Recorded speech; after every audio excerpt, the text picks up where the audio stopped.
The police were never going to help us and probably never will. Here's why. I'm now issuing a public safety order to disperse and order all those assembled at the Residence Inn off of Village Drive to immediately disperse and cease your unlawful behavior, which means leave the area peacefully. Just like many others, over the last few weeks, I've posted videos asking the police for help, asking them to protect us against ICE, saying that it would be an incredible opportunity for a rebrand and to be able to start fresh.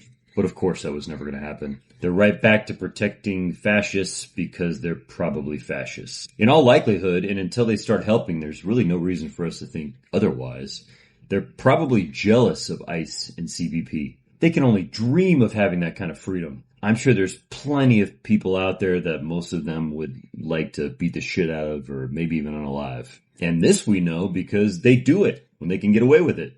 And they have for 150 years. But in recent history, and especially with phone cameras, they've gotten a lot of blowback. They've had to be extra careful, and they can only take out that aggression when no one's watching.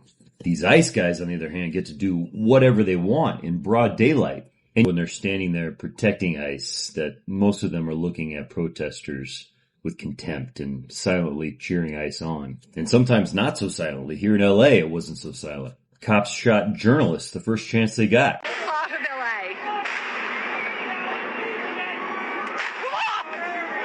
And of course, it was just 5 years ago that we were all protesting police brutality. And because both Republicans and Democrats just keep giving them money without any changes requested, they have no reason to do anything otherwise. Biden gave an extra $2 billion to local law enforcement, and they still won't protect us. On top of that, police departments keep bankrupting cities without showing any results because police unions are so powerful. In the city of Los Angeles, for instance, police take up 40% of the budget. And when we see that kind of spending, we get to the real purpose of policing, and that's to protect the privileged. If government was really interested in reducing crime, they would consider things like universal basic income and universal health care. Because statistically, crime is closer associated to income inequality and unemployment than anything else. So with programs like that, crime would certainly drop. It's why crime is lower in blue states, because they're at least putting some effort into social welfare. The problem is when you do that,